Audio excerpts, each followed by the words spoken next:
Assalamualaikum warahmatullahi wabarakatuh. Kita mulai topik pembicaraan kita, di mana topik utamanya adalah bagaimana New Mind bisa mendapatkan porsi atau power di 2024 agar Indonesia tidak gini-gini aja, bisa menjadi negara superpower pada saat Indonesia menjadi merdeka 100 tahun di tahun 2045, yang kalau terhitung hari ini adalah 23 tahun dari sekarang, di mana sahabat semua, Anda adalah tulang punggung yang membuat Indonesia menjadi negara superpower.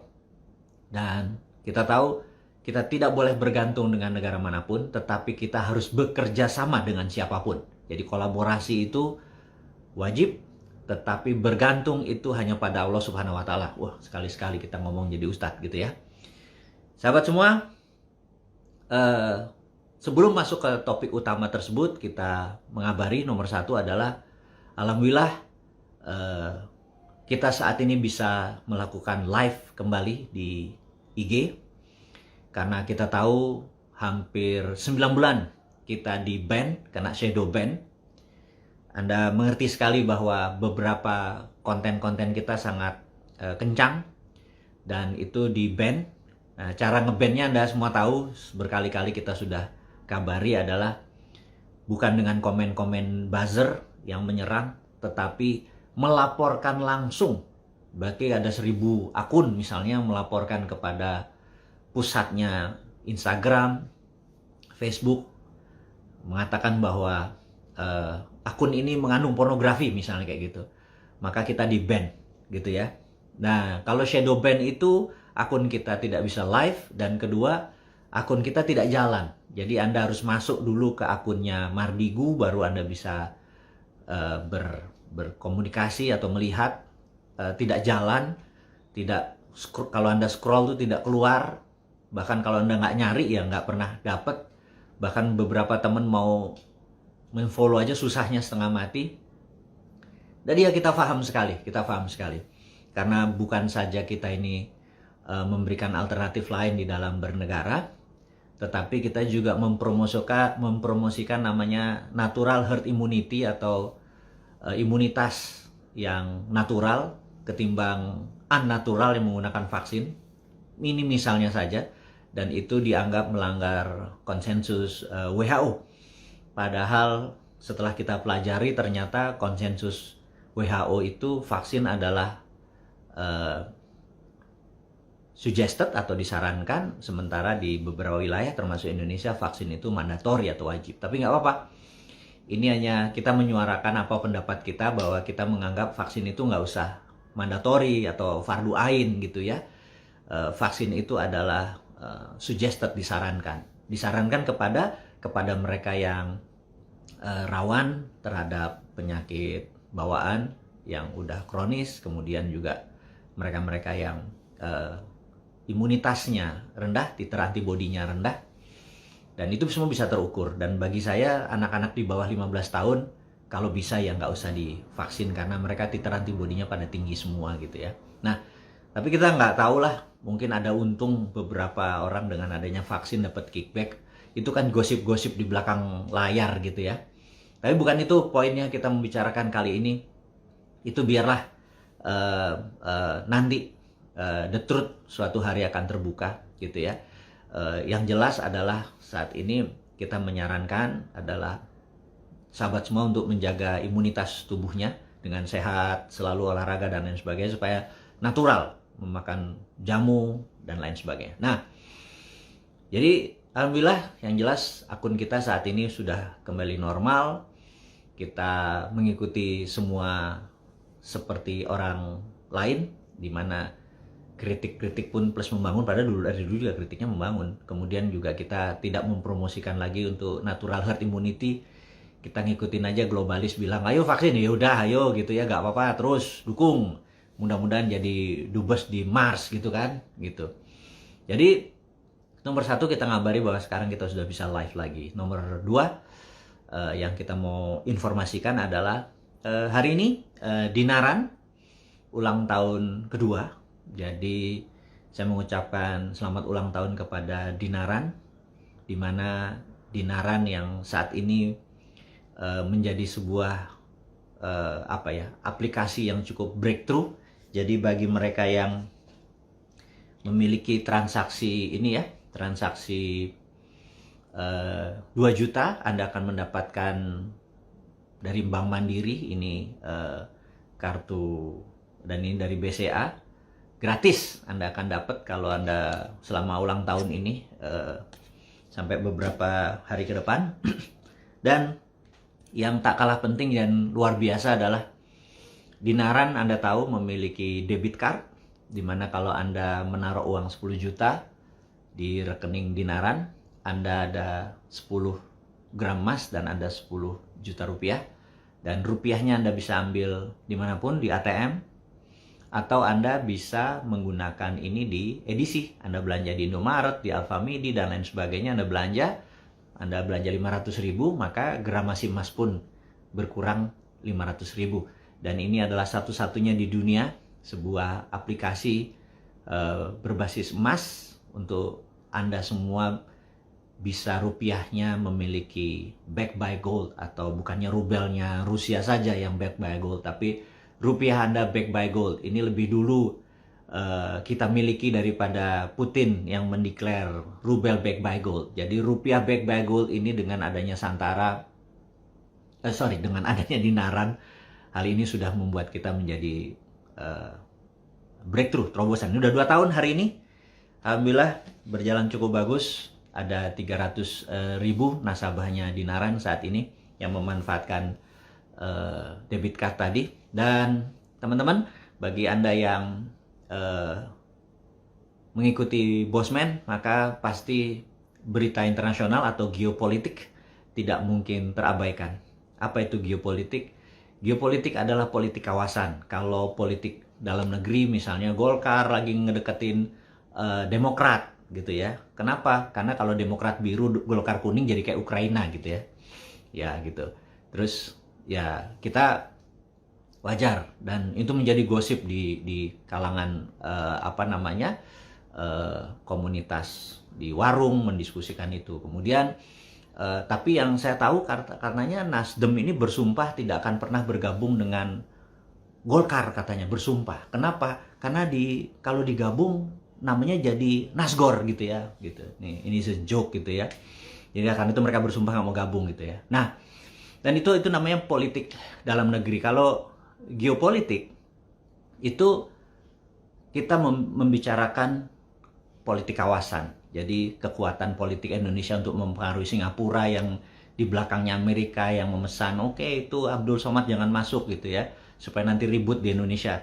Itu trik-trik geopolitik. Hati-hati kita menjaga kawasan ini gitu ya. Sebenarnya Singapura juga deg-degan untuk melaksanakan itu. Singapura kan kecil, tapi berhubung diperintah ya disikat aja. Nah, hal-hal seperti itu kita harus hati-hati. Apa nih maksudnya gitu ya.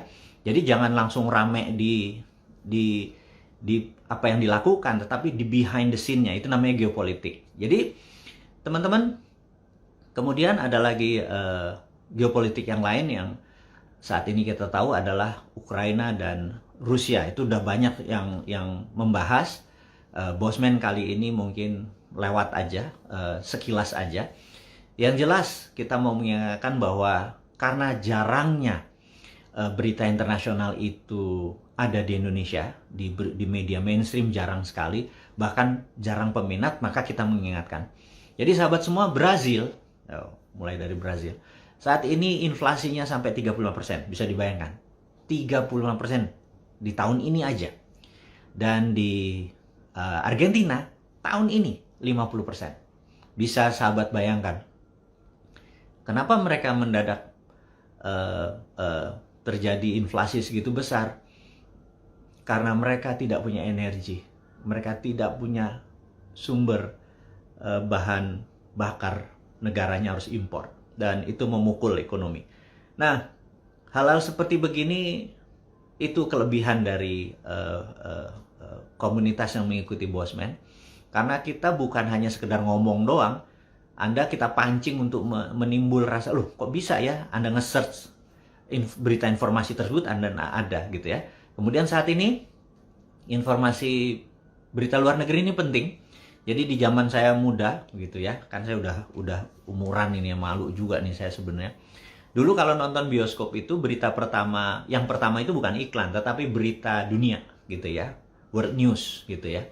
Nah, baru nanti iklan, baru nanti filmnya. Nah, kita sekarang sebelum masuk ke acara yang utama, topik yang utama, kita cerita dulu tentang world news. Jadi yang jelas saat ini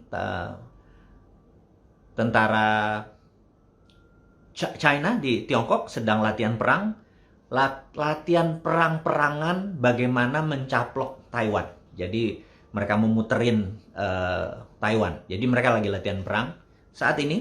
Dan ada yang menarik, Israel lagi latihan perang untuk menyerbu Iran. Ya, ini teman-teman ini harus memahami bahwa geopolitik luar negeri itu semuanya tegang gitu ya. Nah, jadi kita tahu bahwa negara yang sangat ngotot untuk menyerang Israel adalah Iran. Iran tuh udah latihan dan dia mendukung Hamas. Roket-roketnya Iran mendukung Hamas untuk terus nembak-nembakin Israel. Dan saat ini Israel sudah puncak keselnya, lagi latihan perang gurun, desert war, bagaimana menyerang Iran. Dan sahabat semua, di Nordik ada dua negara utara Eropa, Swedia dan Finlandia, merasa terancam karena mereka dari dulu adalah negara netral. Kemudian mereka sekarang memutuskan untuk NATO atau Pakta Pertahanan di utara Eropa itu, di negara-negara Eropa, di mana mereka menganggap ofensifnya Rusia ini berbahaya.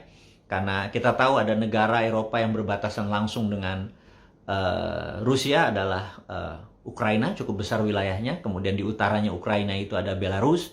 Belarusia ini adalah udah di tangannya Rusia, di tangannya Putin. Dan di utaranya Belarusia ada negara yang namanya Finlandia. Finlandia ini berbatas langsung lebih dari 1000 km. Daratan Finlandia berbatas langsung dengan Rusia. Sehingga kalau Rusia mau melakukan ofensif ke Finlandia, itu benar-benar dari darat ke darat aja. Tapi kalau ke Swedia, dia harus melewatin Finlandia. Dan saat ini Swedia dan Finlandia, kebetulan pemimpin tertingginya, Perdana Menterinya adalah wanita yang merasa memerlukan perlindungan dari NATO. Mereka mendaftar menjadi NATO dan ini membuat murka Putin gitu ya. Jadi Anda mulai kebayang, dan saya sekedar mengingatkan lagi yang lain, kalau Anda ditanya, who is atau siapa negara yang the fastest growing country in the world, atau siapa negara yang growth-nya tertinggi di dunia dalam 40 tahun terakhir, maka karena kita biasa dipropagandakan dengan yang ada saat ini, pasti Anda akan menjawab Tiongkok gitu ya. Dan inilah saya merasa nggak gitu, bernegara itu yang di dunia ini bukan hanya ada Tiongkok dan Amerika doang dan atau Eropa doang, nggak begitu gitu ya. Jadi Anda boleh cek, negara yang the fastest growing sejak tahun 40 tahun terakhir adalah Botswana. Jadi Anda akan terkejut dengan informasi-informasi seperti begini, bahwa Afrika adalah the next China. Itu Anda harus siap-siap bahwa geopolitik dunia itu selalu cair gitu ya. Jadi kalau kita hanya taunya kawasan, apalagi taunya cuma gorong-gorong gitu ya, itu akan sulit memahami bahwa dunia ini sudah moving yang sangat cepat sekali. Dan oke, kita akan segera masuk ke topik utamanya, di mana 2024 ada banyak jagoan-jagoan yang akan memimpin bangsa ini. Dan di sini New Mind itu men-challenge mereka. Wahai Pak G, Anda nanti mau diapain negara ini 2045? Pak A, Anda mau ngapain gitu ya? Pak P, Anda mau ngapain gitu ya? Kalau Anda sekedar menang doang menjadi presiden, habis itu sama lagi kayak gini, ngutang lagi gitu ya. Terus ya kapan kita menjadi negara berdaulat? Ya lu sih tajir sama temen-temen lu gitu ya. Tapi yang 200 juta ini kita makan apa gitu ya? Itu kita tanya, boleh kita tanya. Bebas saja. Kalau dia jawabannya normatif, wacana, segala macam, ya ledek aja dia. Gitu ya. Nah, ini kita ingin menggugah karena kita tahu ujung-ujungnya kan yang merasakan kan kita sendiri gitu ya. Terus kalau pajak dinaikin lagi, saya ingat jadi peristiwa misalnya cerita-cerita Hans Christian Andersen itu kalau raja sudah mulai menaikkan pajak itu sebentar lagi ya ada pangeran ganteng yang akan menumbangkan raja tersebut, gitulah kira-kira. Itu cuma sindiran-sindiran untuk membuat ekonomi naik tidak harus naikin pajak loh, gitu ya. Nah ini kita kasih saran, gimana kalau caranya kayak gini gitu ya. Nah kita tanya lagi kepada yang akan bertarung ini gitu ya, bagaimana caranya. Nah jadi sahabat semua, kita akan masuk ke topik utama, di mana topik tersebut akan membuat Anda, oke, kayaknya begini nih kita nanti mengelola negaranya gitu ya. Jadi sekali lagi, kita mengucapkan selamat ulang tahun kepada Dinaran yang kedua. Anda semua tahu bahwa Dinaran adalah satu-satunya aplikasi gold yang bisa membuat gold menjadi alat tukar, bukan alat bayar. Rupiah adalah alat bayar. Jadi di dalam rekening Dinaran, kalau Anda punya 10 juta, maka ada 10 juta rupiah di ATM Anda, di debit card Anda, dan ada 10 gram emas. Kalau 1 gramnya 1 juta ya, ada 10 gram emas. Nah, Anda bisa pakai debit card ini atau mau transfer kemanapun rupiahnya, atau Anda bisa memberi emas. Jadi contohnya misalnya gini, ada teman Anda punya handphone harganya 2 juta gitu ya. Terus, kamu punya rekening Dinaran nggak gitu ya? Ada. 2 gram deh. Jangan deh, 2,1 gram deh. Oke, 2,05 gram deh. Oke, setuju. Transfer gramnya. HP-nya Anda ambil. Rekening dia akan nambah 2 gram dan nambah 2 juta. Gitu ya. Nah, jadi ketimbang kita menggunakan komoditas yang lain, menggunakan rupiah, menggunakan segala macam, ya udah. Karena ya udah emas ke emas aja gitu ya. Nah, bagi Anda merasa, kalau saya perlu emas fisiknya bagaimana? Sahabat semua, Dinaran saat ini punya ATM Gold. ATM Gold itu Anda tinggal pencet QR code-nya, ya udah keluar ambil ATM-nya. Saat ini baru satu, ada di Senayan, dan kami berencana di tahun 2022 ini ada 100 ATM. Jadi dimanapun di daerah Anda di Nganjuk, ada di Palembang, dimanapun kita akan berusaha bahwa nanti emas fisiknya kalau Anda butuhkan, ada yang 2 gram, 4 gram, 5 gram, Anda tinggal datang ke ATM, Anda bisa ambil kapanpun. Jadi rupiahnya Anda bisa lakukan transaksi sebagai mata uang resmi di Indonesia. Kalau mau pakai emas sebagai alat tukar, Anda bisa lakukan. Anda mau ambil fisik emasnya, Anda datang ke ATM. Ini satu-satunya di dunia. Ini adalah konsep MMT, Modern Monetary Theory, yang berbasiskan, kita kan anti inflasi ya. Jadi ciri-cirinya ya, ciri-cirinya. Ciri-ciri MMT adalah kita anti inflasi. Kita anti mata uang nilainya turun gitu ya. Karena basisnya emas. Jadi buat apa kita tukar lagi? Langsung aja kita menggunakan emas sebagai alat tukar. Nah, mudah-mudahan Anda mulai kebayang apa itu Dinaran. Jadi saat ini begitu teman-teman ada waktu, ya udah download aja aplikasi Dinaran. Ada kalau Anda menggunakan iPhone atau menggunakan Apple bisa, menggunakan Android juga bisa. Di Dinaran gitu ya. Jadi Dinaran saat ini udah ulang tahun kedua, dan untuk membuat Anda menjadi negara yang, atau rupiah Anda untuk tidak ada inflasi lagi, tidak bunga bank lagi. Anda beberapa memahami bunga bank deposito tadi menjadi riba, ya udah taruh aja di Dinaran, di mana rupiah Anda bisa. Oke, sepedal mengingat, kalau Anda menggunakan ATM ini, ngambil ATM tunai ya, pakai ATM-nya Bank Artagraha, maka nggak ada fee, gratis. Tetapi kalau menggunakan ATM-nya BCA, ATM-nya Mandiri, biasalah Anda cross ATM. Tapi kalau di edisi itu Anda belanja di Indomaret, ya menggunakan transaksi biasa tuh nggak ada fee-nya. Ya belanja 200.000 ya 200.000, belanja 175 ya 175 gitu ya. Ya hanya gramasi emas aja turun. Jadi gramasi emas Anda sampai kapanpun akan tetap. Tetapi tiap hari kan harga emas tersebut turun naik. Ya insya Allah kalau sekarang ini perangnya berkepanjangan, harga emas terus akan bergerak naik. Di sini Anda tidak ada inflasinya, jadinya Anda keep up terus. Nah itulah adalah cerita tentang Dinaran. Nah, jadi berita yang sekarang bagaimana supaya New Mind ini bisa menjadi berkiprah di tahun 2024. Nah, inilah informasi utamanya. Teman-teman, jadi yang kita mau informasikan adalah Anda harus paham dulu bahwa untuk menjadi pemimpin, presiden, puncak tertinggi karena Indonesia negara presidensial, itu biayanya saat ini dihitung adalah sekitar 9 sampai 10 miliar. Oke, kita ambil yang tertinggi. 10 miliar, sorry, maaf, angkanya salah. 10 triliun rupiah kita ambil. Kenapa 10 triliun? Itu harus diurai dulu. Kenapa? Karena tiket untuk ini yang jadi masalah. Kan threshold kita ini 20%. Jadi partainya harus 20%. Bayangin, nggak ada saat ini partai yang 20%. Mau nggak mau, siapapun yang mau jadi presiden harus membeli partai. Setuju ya? Misalnya partai P, dia minta 200 miliarnya kan dari langit. Sekali lagi ya, ini hanya untuk ilustrasi for the sake of discussion gitu ya. Partai B, dia minta misalnya 200 miliar gitu ya. Nah, untuk 20% ini udahlah angka dari langit, mungkin 1 triliun deh yang dibutuhkan.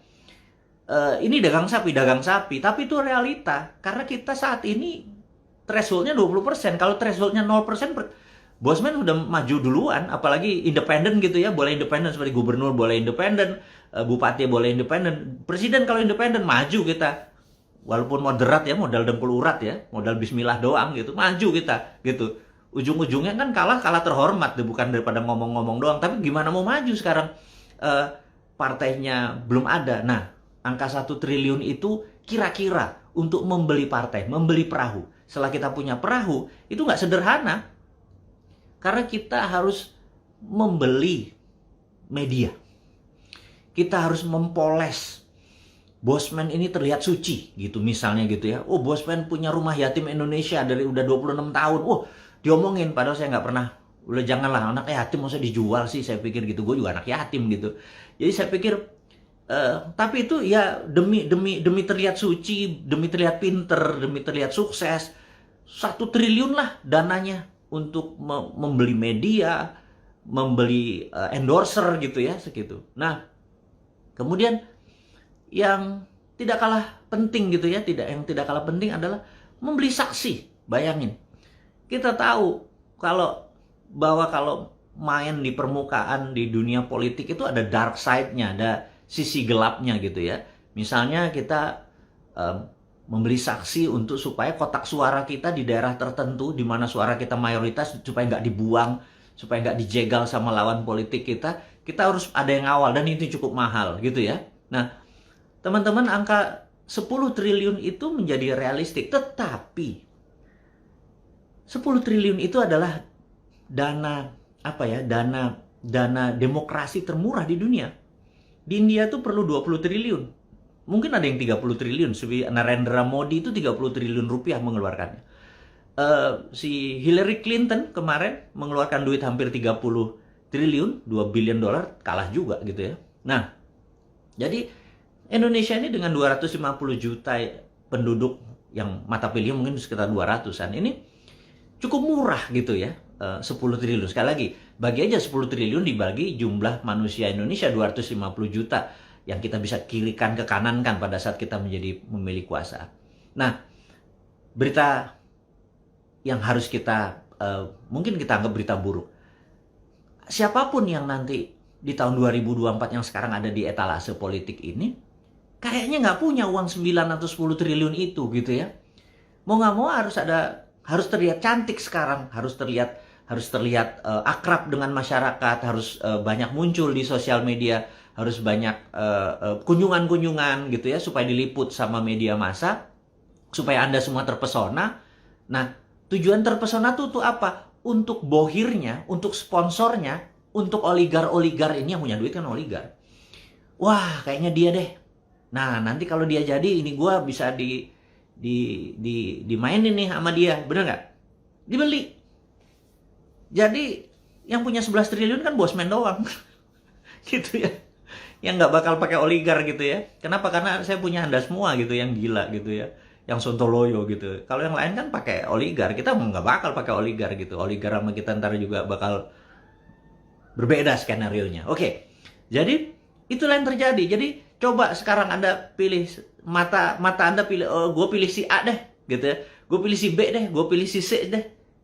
Cuannya dari mana dia? Fulusnya dari mana ya dia? Ya udah. gitu ya. Nah, ini sebuah realita kan, kita jadi waduh gimana nih kalau kalau pemimpin kita 2024 masuk aja udah terpasung gitu ya. Masuk aja udah terpasung gitu. Gimana solusinya? Nah, inilah yang topik yang mau kita bicarakan selain mengucapkan selamat ulang tahun Dinaran dan mengucapkan selamat datang kembali video yang sudah di ban ini, di shadow ban ini. Oke, informasi puncaknya begini. Saya sekedar mengingatkan sahabat semua bahwa di tahun 1890, 1900, 1905, kita bicara Amerika. Amerika ini negaranya persis seperti Indonesia sekarang di tahun 1900.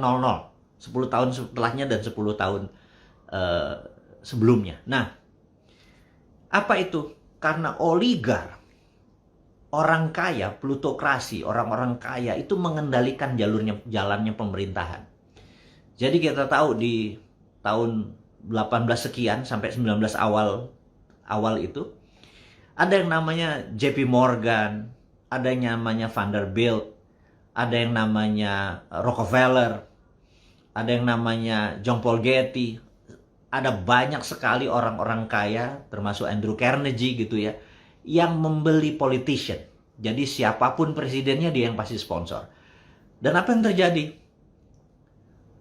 Masyarakat dulu di Amerika itu kerjanya 364 hari, libur hanya 4th of July, hanya hari kemerdekaan Amerika doang yang libur. Bayangin, sisanya mereka nggak ada libur, kerja.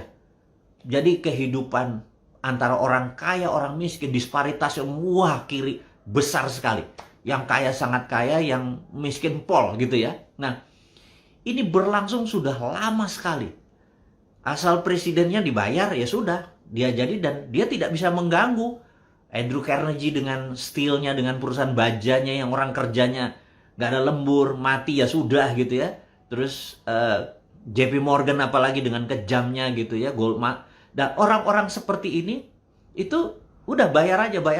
Nah, kita ini udah sekian lama, itu digituin. Persis seperti zamannya. Nah, suatu hari, ini kan mangkal nih, para UKM, para buruh, gitu kan mangkal. Tapi kan nggak ada jalan nih, gimana caranya. Suatu hari, lagi duduk-duduk di kafe gitu ya, ada 3 orang, campaign manager gitu ya.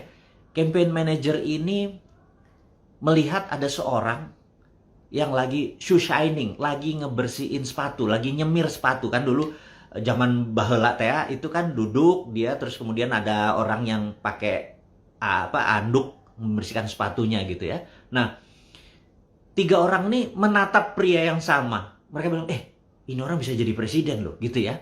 Ketiga orang ini adalah campaign manager yang sangat terkenal. Nah, yang dihadapkan dia adalah seorang senator yang bernama Warren Harding gitu ya. Dan di dalam, maaf saya pernah mempelajari dulu di kampus, waktu di negeri seberang pernah kita belajar tentang Harding Effect. Itu tentang Harding Effect. Nah, Harding Effect inilah yang kita mau bawa di 2024. Tentunya Anda yang membawa, bukan saya cuma menyetuskan ide gitu ya. Nah, Warren Harding ini dia adalah seorang senator, loser, senatornya nggak keren-keren amat gitu ya, tapi memiliki postur yang tinggi besar dan ganteng gitu ya. Nah, kita tahu kalau orang yang posisinya tinggi besar, kalau berbicara, karena posisinya dia di atas, kita yang berada di bawah tuh submisif posisinya, dan di atas dia superior. Posisi superior tuh gampang mempengaruhi orang lain yang berada di posisi inferior di bawahnya, atau submission tadi di bawahnya. Nah, jadi orang-orang kalau ngelihat dia tuh look up gitu ya, ngelihat ke atas. Orang ini ganteng, vokalnya tuh bulat gitu, suaranya tuh bulat gitu, terus tatapan matanya tajam. Tapi sebenarnya dia loser gitu, kosong aja, ilmunya kosong aja. Terus 3 orang ini bilang, kayaknya kita ketemu orang ini deh, kita bahas. Oke, dia panggil, dia bilang, Harding, Jonas, lo tahu kami? Yes.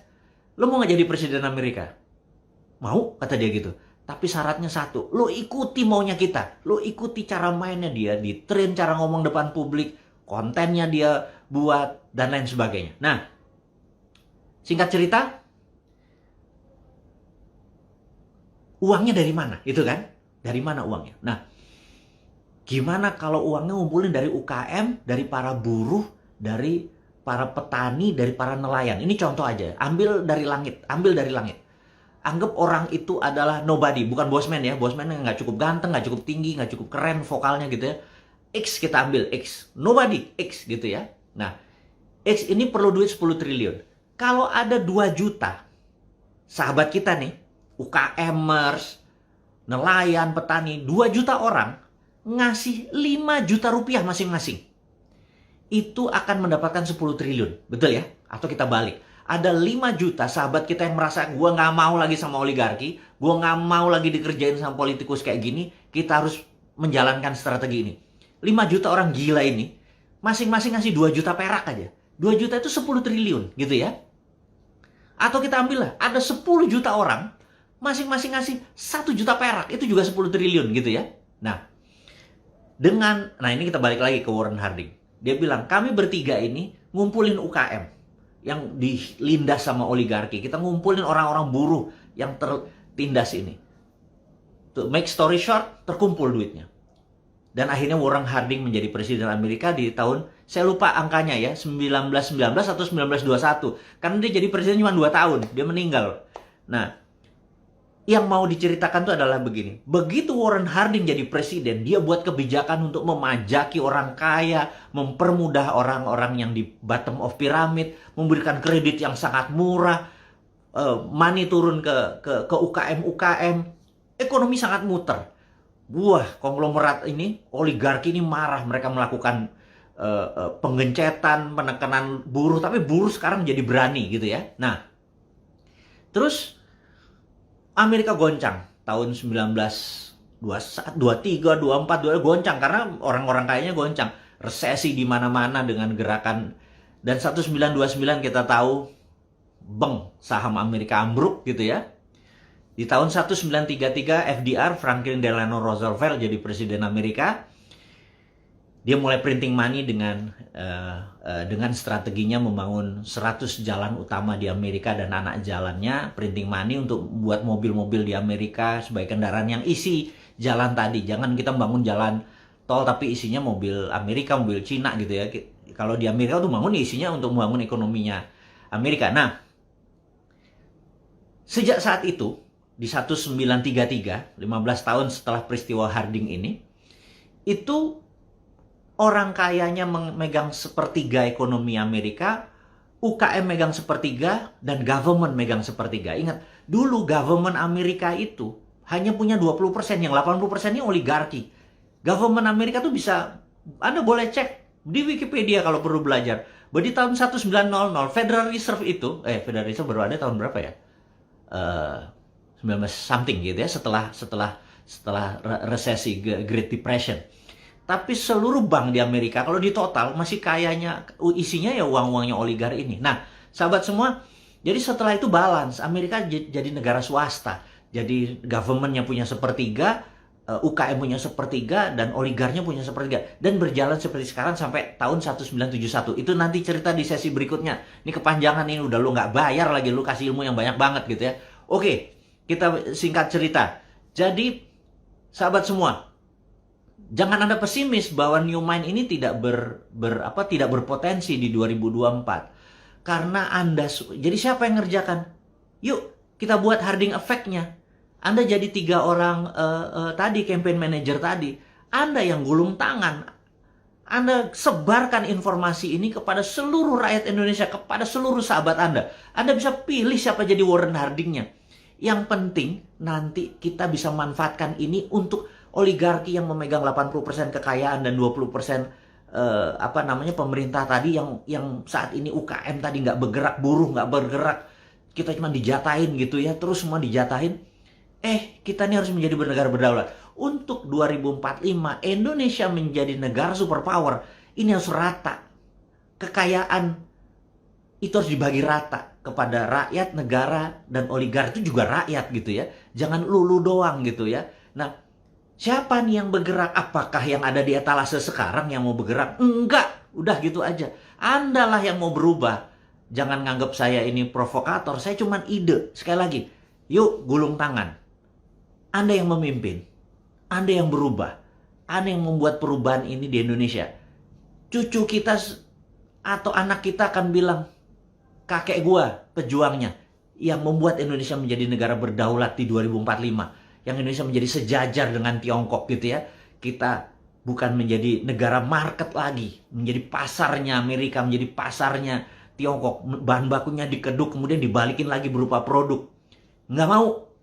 Dan saya belum lihat, jujur aja, siapapun di etalase 2045, bahkan di 2029, kalau dia lagi, kayaknya Indonesia nggak akan berubah. Nah, sahabat semua, to make story short, walaupun ini adalah hanya diskusi singkat di malam Sabtu, kita mudah-mudahan ini memberikan kita ide bahwa kalau mau berubah 2 tahun lagi, mulailah sekarang.